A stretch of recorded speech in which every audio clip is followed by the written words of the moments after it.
actually my second time being in Wisconsin. I was born in the state of Georgia, and the first time I came to Wisconsin, it was like 14 inches of snow. I had never seen so much snow in my life. So I congratulate you on making it through the winters here in Wisconsin. It is true that I served for 4 years in the Georgia legislature, representing people in the state of Georgia, my home state, making laws on behalf of the people that would move the state of Georgia forward. And then in 1992, the year of the woman, I decided that I would run for the United States Congress. And so, as my campaign theme, we won our seat at the table, we women won our seat at the table, I ran for the United States Congress. And there, I served for 12 years. And yes, I had the opportunity to serve with Bill Clinton. I had the opportunity to serve with Hillary Clinton. I had the opportunity to serve with Barack Obama. I had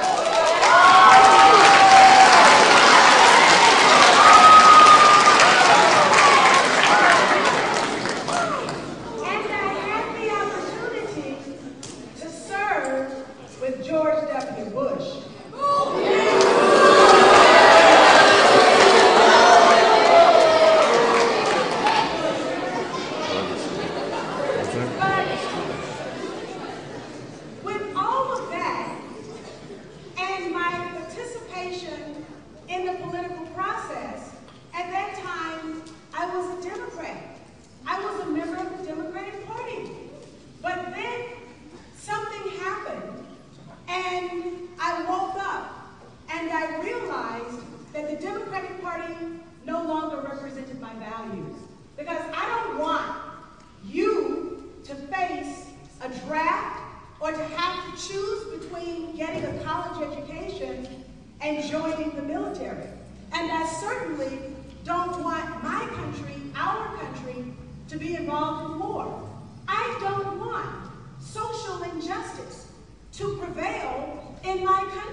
successfully without going home, being sent home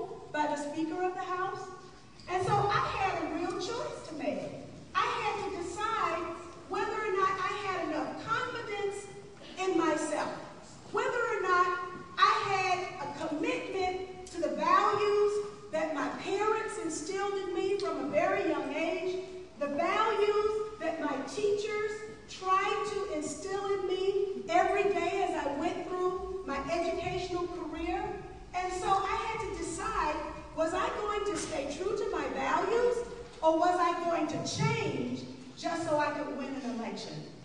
And I decided that I was not going to change, that I was going to present myself to the people of Georgia and let them choose whether or not I could represent them in Washington, D.C.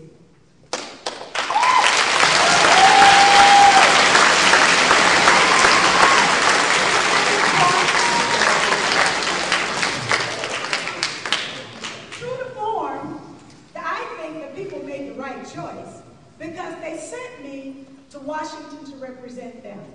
Now, when I first went to the Congress, I served on the House Agriculture Committee.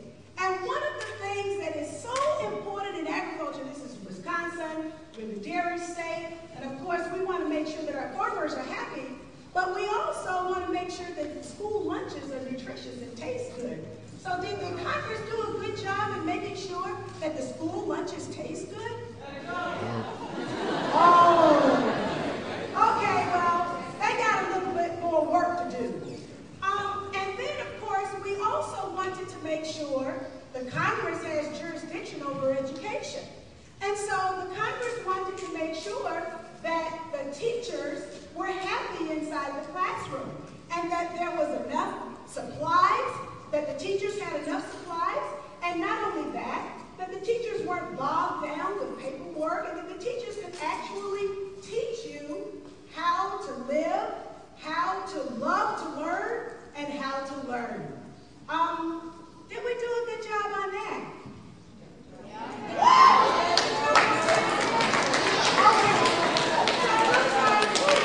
It looks like the Congress has a little more work to do with respect to education. Okay, one of the other things that the Congress is interested in and has jurisdiction over is whether or not our country is at war or our country is in peace. And so as I surveyed the landscape, I had the opportunity to serve on the House Armed Services Committee, which has jurisdiction over all of the soldiers all over the world, wherever they may be deployed. And so, unfortunately, after September 11th, members of the Bush administration were particularly interested in making sure that our country was no longer engaged in peace, but that our country was engaged in war. And so, to stand up for ourselves, and we're going to vote for the candidate that best represents our values. And guess what they did? They voted for the candidate that best represents their values, and that candidate, Rene Preval, sits as the president of Haiti today. And Haiti wasn't the only one, and it wasn't the first one. You remember the bombing in Madrid when people were traumatized by this, what was labeled an act of terrorism. And the government in Spain decided that they knew who did it, and they were going to assign the blame. But what the people of Spain understood was that their government was lying to them. And they lined up in the polls, they circled the blocks in the precincts, and they voted that government out of office and put the Zapatero government into office. And that's why Spain, through the Zapatero government, prosecuted Pinochet and is the place where we can find some modicum of justice in the international courts today, because the people voted their values. There's example after example, from Brazil to Venezuela to Nicaragua to Ecuador to Bolivia, and most recently, another Catholic priest in Paraguay. Well, he's a former priest now, in Paraguay. Just was elected the president of Paraguay. So when you vote your values, you can actually get your values. But if you don't vote your values, then you waste. Then that truly would constitute a wasted vote, in my opinion.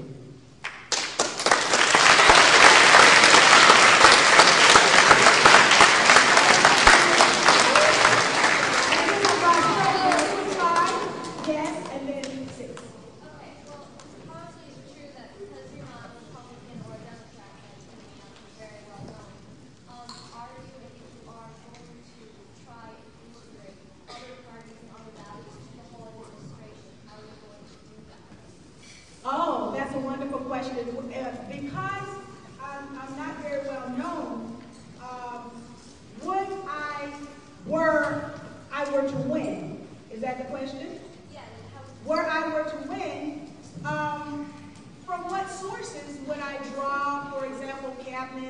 members and other high policy advisors.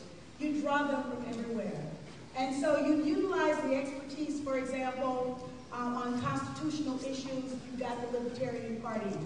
On, well, I don't know what area of legitimacy the Republicans have retained. I don't think they've retained any legitimacy. So I don't know that I would incorporate them. There are some good Republicans, and so we probably would look high and low for them. I know, because I was with the Democratic Party, I know that there are Democrats who vehemently disagree with the policies of their party, but they haven't yet exercised the courage to step outside of that party. But in order to form the kind of cabinet and the high-level policy advisors that one would need, you really wouldn't just stick to the Green Party, because the Green Party is small, as you recognize. But we would draw from expertise from wherever that expertise is.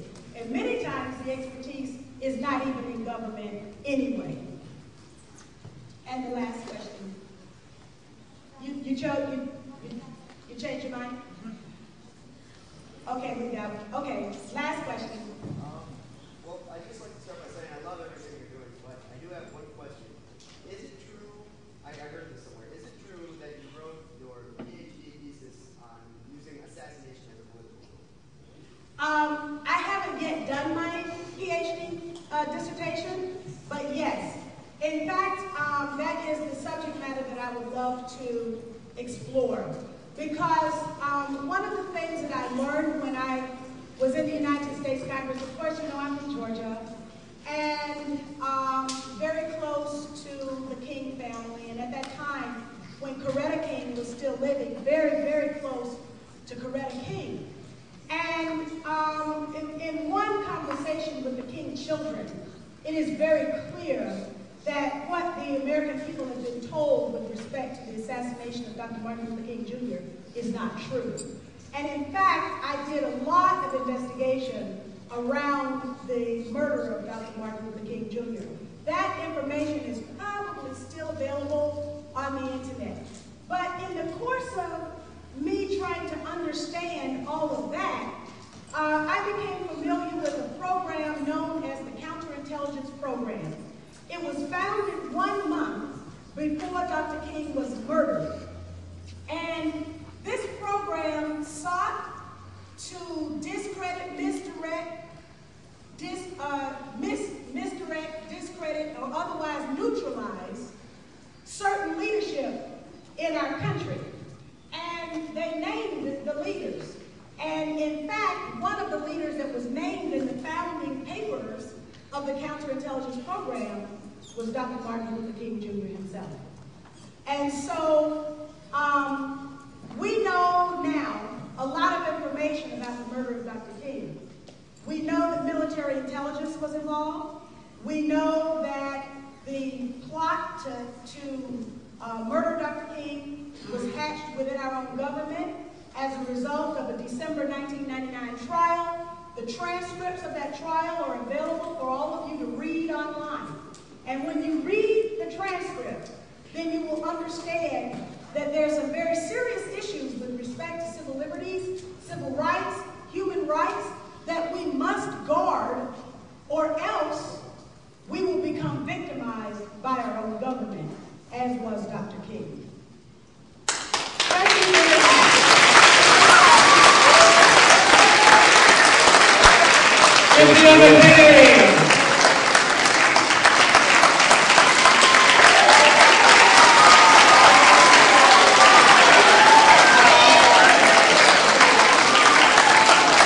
Thank you, Cynthia. Hey, just one quick note.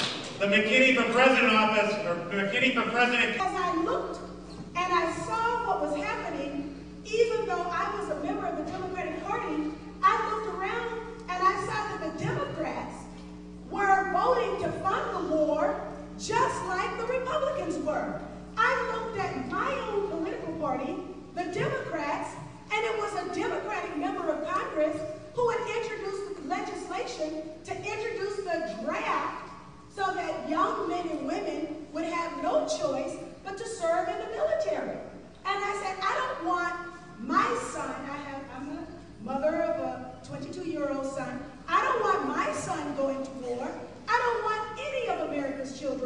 war, and I certainly don't want to spend $720 million every day for war and occupation.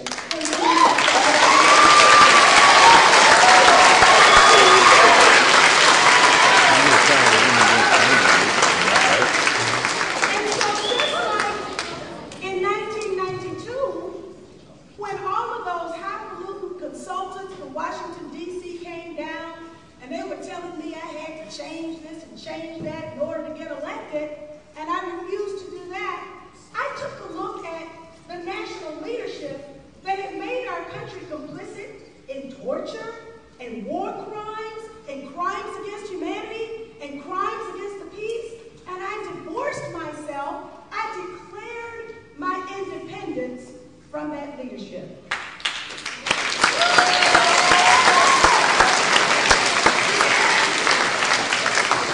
Now, of course, it doesn't get very cold in Georgia, but it just so happened that on the coldest day in Washington, D.C. in March of 2007, March 17th to be exact, which is my birthday, March 17th, I gave myself a birthday present. And so then, that was my Declaration of Independence. And I looked around and I saw that there was no livable wage, even though the Democrats had the majority in Congress. There was no peace, even though the Democrats had a majority in Congress. There was no protection of our civil liberties by repealing the Patriot Act, the Secret Evidence Act, the Military Commissions Act, even though the Democrats were the majority in Congress. There wasn't even income equality, and in fact, the Bush tax cuts helped to usher in the largest income inequality in our country since the Great Depression. And I looked at this and I said, I've got to do something I've never done before so I can have something I never had before. And the something that I never had before was public policy that reflected my values. And that's when I decided to join the Green Party. I stepped away from the Democratic Party because the Democratic Party no longer reflected my values. And so the Green Party openly and very warmly welcomed me, even though I came to the party late, even though I was getting the religion late, but they welcomed me anyway. And then, along with my running mate, another young woman, Rosa Clemente, the Green Party accepted us as their presidential nominee and vice presidential nominee. And so that's why I'm here today, to hope that, to introduce the Green Party to you once again, and to hope that you will, in the course of your selections and discussions with your mother and father, that you will begin to think a little bit more independently than what the corporate press present to you. Analyze the situation a little more critically than what is presented to you. And then finally understand that politics is not a popularity contest. Politics is not a beauty contest. Politics is not even a horse race. Politics is about power and public policy. And the last thing I will leave you with is this. Are y'all familiar with Gina, Louisiana? Raise your hand if you've heard of Gina, Louisiana. Okay. There was a situation in Louisiana that was kind of racial. And the district attorney in the city of Gina prosecuted young blacks who always would seem to get into trouble, but instead of handling the problem administratively, that means that the principal would consult with the parents and there would be no formal charges brought against the children, for some reason the district attorney was always there, ready to criminalize the black kids, but when the white kids got into trouble, their problems were handled administratively, and this wasn't right. And there was a big protest that happened as a result of the prosecutor going to the high school, and this is what he said. He said, with the stroke of a pen, This is what he told the children. With the stroke of a pen, I can ruin your lives. And basically, that was a message that the district attorney was giving to the black kids to tell them, you stay in line. Well, politics operates that way. Because the Gina 6 district attorney had the power of his position and had the ability to make public policy, then he had the ability also to impose his value system on the entire community. That's why we engage in politics, so that our values of peace and justice and economic opportunity can be reflected in the public policy. Also, it means that our values with respect to the way teachers have access to supplies, and so that there are not too many students in the classroom, so that the school lunches taste good, all of that is public policy. And if you want to have your values reflected in that public policy, then you have to engage the political system and the political process in such a way so as that your values will be reflected.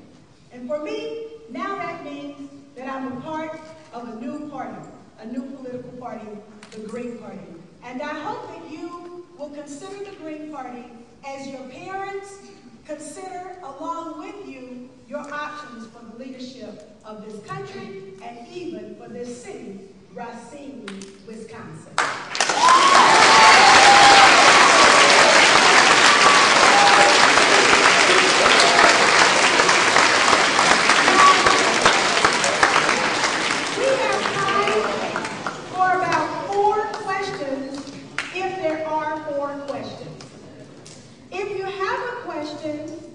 Why don't you raise your hand and we'll see if there are 4 questions.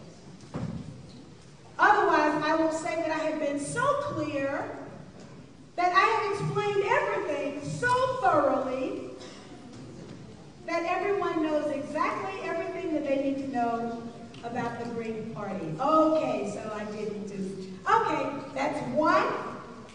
Who's 2? 2? 3?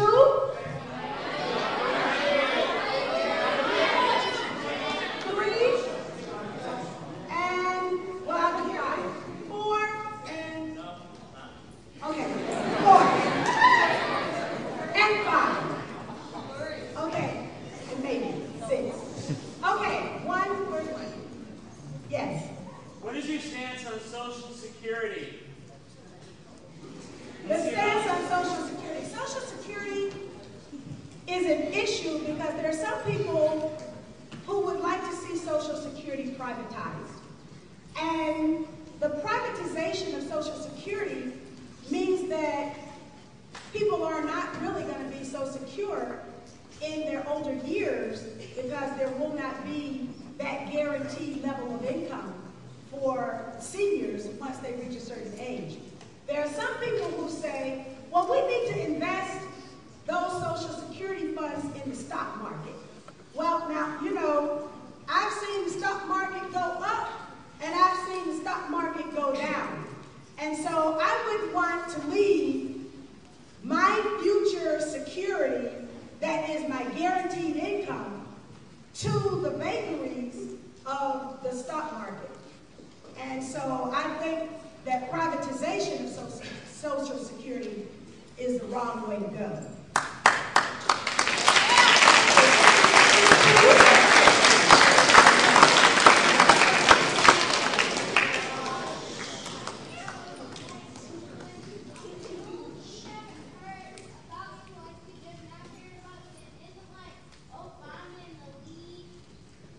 The question is, we haven't heard about you in the news. And isn't Obama in the lead? You're absolutely right. That there are certain parts of the press that are easily accessible to all of you, and basically, they don't tell you the truth.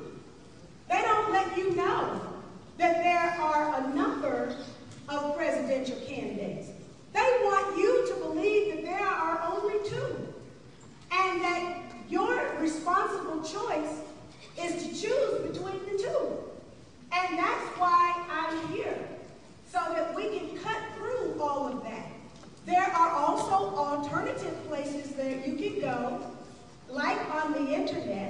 like to YouTube, and you can find out more information about me. Probably this experience is going to be on YouTube. And you can also visit our website, and you can find out more information about our campaign, mine and Rosa's campaign, but you can also find out more information about the Green Party too. Now, with respect to whether or not Barack Obama is in the lead, let me say something about that. Because basically that's based on polls. And the sad thing is that polls are only as good as the people who write them want them to be. And so, for example, through manipulation of the various population groups that participate in polls, as a member of Congress and having to run a different kind of campaign than the campaign that I'm running now, I had to have media consultants, I had to have political consultants, I had to have pollsters. So I know about all of the tricks of the trade. And it's the most effective and efficient poll is the poll that's taken on election day when voters go to the polls and vote. But the only thing is we have to make sure that everyone who goes to the poll and who is eligible to vote actually is able to cast their vote. That's point number one. And then point number two is that we have seen in 2000 and 2004 where people actually get to the polls and they actually get a chance to vote, and then we find out later that their votes weren't even counted.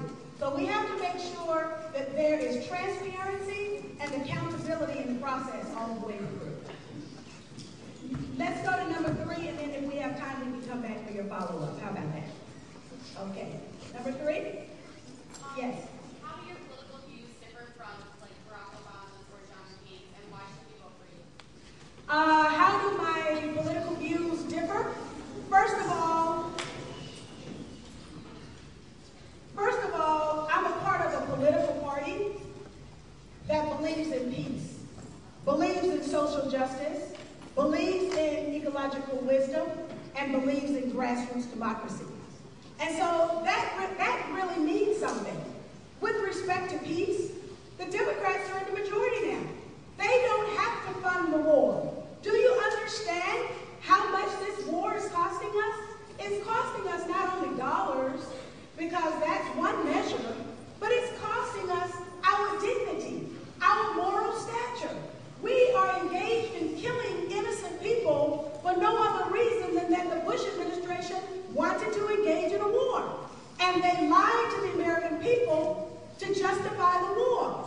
The corporate press, CNN, Fox, CBS, ABC, NBC, all told the lies that the Bush administration wanted them to tell in order to convince all of you and your parents that going to war was okay.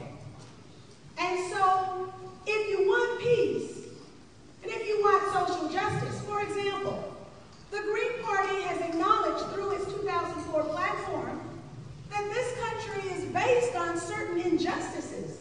It was founded on certain injustices, like, for example, the genocide of indigenous people in this country, Native Americans.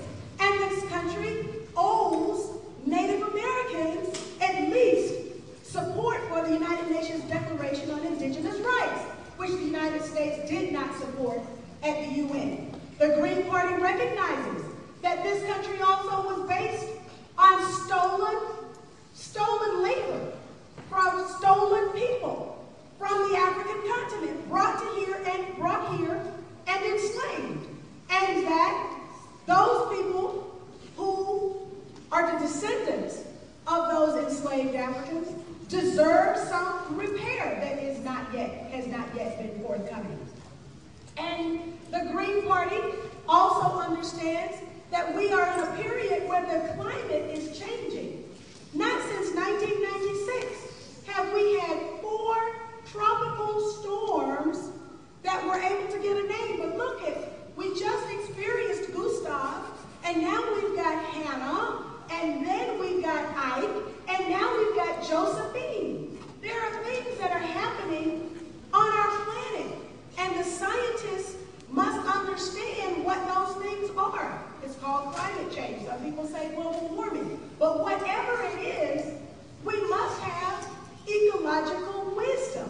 And that's not prevalent in the Democratic policies, nor is it prevalent in the Republican policies. So on the 4 pillars alone that form the foundation of the Green Party, the reason that the Green Party even was born into existence, there's significant difference. And if you listen to what the other political parties are saying, what their nominees are saying, they're not talking about peace. They're not talking about sustainability. They're not talking about ecological wisdom. And the last thing they're going to talk about is social justice. 3, 4. Yes? Some people say that the vote for an independent party is a wasted vote. Some people say that a vote for an independent party is a wasted vote. Well, first of all, as I used to teach political science, right? And so I have to write on the board, politics, colon, the authoritative allocation of values in a society, which is what we've been talking about. Now, if you don't vote for your values, that is a wasted vote. Because you're voting for something that you really don't believe in. You're voting for something, you're voting for candidates and political parties that don't represent what you want to have happen in your country and in your world. That's a wasted vote. Now, let's look at what we might call wasted votes. For example, the people of Haiti. Now, Haiti is known as the poorest country in the Western Hemisphere. Those poor people have had a dictatorship imposed on them by the United States. That was the Duvalier family. And then when they decided that they were going to vote their values, they chose a priest. His name was Father Aristide. And Father Aristide came from the ranks of the poor people. And he said, we don't need the Tonton Macoute. We don't need these death squads roaming our streets, keeping people in line. We need sanitation. We need education. We need health care. We need access to water. That's what we need. And so he eliminated the military. He eliminated the death squads that had been set up to keep people in line. And then he went about to provide the services that the people needed. And guess what happened? The Americans supported a military dictator to come in and overthrow Aristide. I was in the Congress at the time when we negotiated along with the Clinton administration. Actually, some of us demanded that the Clinton administration reinstate Father Aristide to power. But then later on, Aristide was stolen and put on a plane and sent to Africa, where he is now.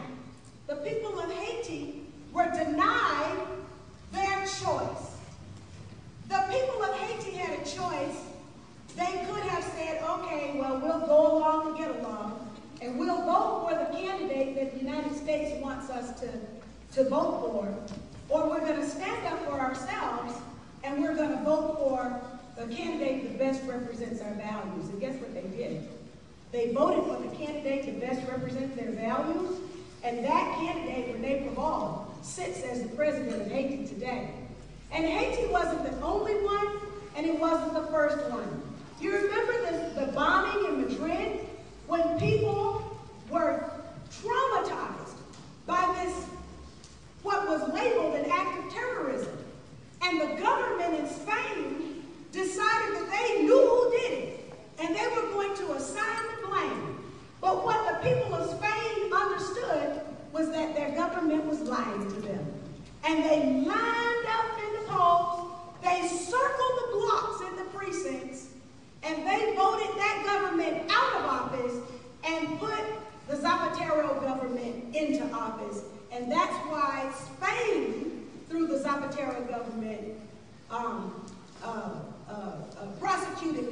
watershed and is the place where we can find some modicum of justice in the international courts today, because the people voted their values. There's example after example, from Brazil to Venezuela to Nicaragua to Ecuador to Bolivia, and most recently, another Catholic priest in Paraguay. Well, he's a former priest now, in Paraguay. Just was elected the president of Paraguay. So when you vote your values, you can actually get your values. But if you don't vote your values, then you waste. Then that truly would constitute a wasted vote, in my opinion.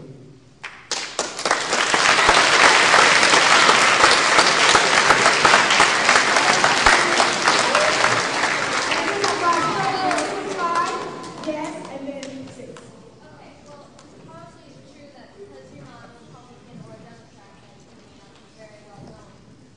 Are you, if you are going to try and integrate other parties and other values to the whole administration, how are you going to do that? Oh, that's a wonderful question. Because I'm not very well known, would I were to win, is that the question? Yeah, how Were I were to win, from what sources would I draw, for example, cabinet members and other high policy advisors? You draw them from everywhere. And so you utilize the expertise, for example, on constitutional issues. You've got the Libertarian Party.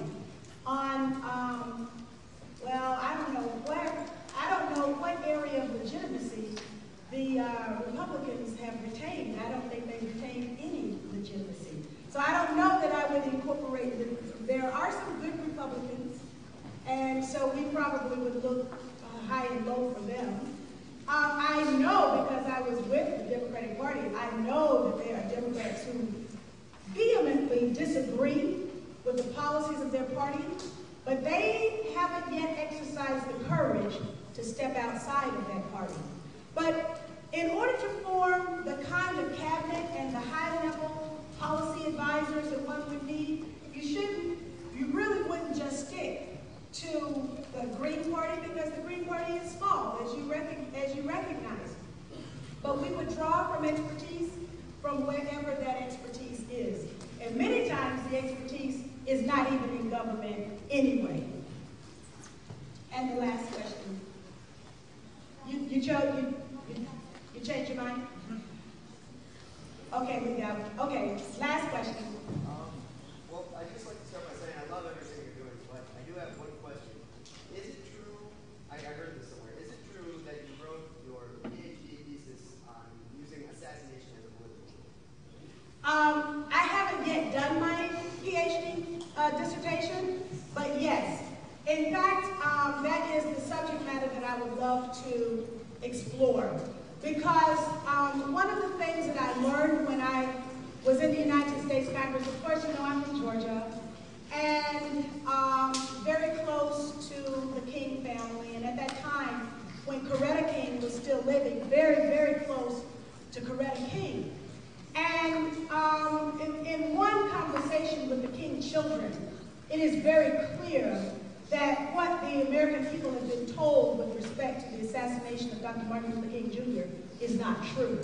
And in fact, I did a lot of investigation around the murder of Dr. Martin Luther King Jr. That information is probably still available on the internet. But in the course of me trying to understand all of that, I became familiar with a program known as the Counterintelligence Program. It was founded 1 month before Dr. King was murdered. And this program sought to discredit, discredit, or otherwise neutralize certain leadership in our country.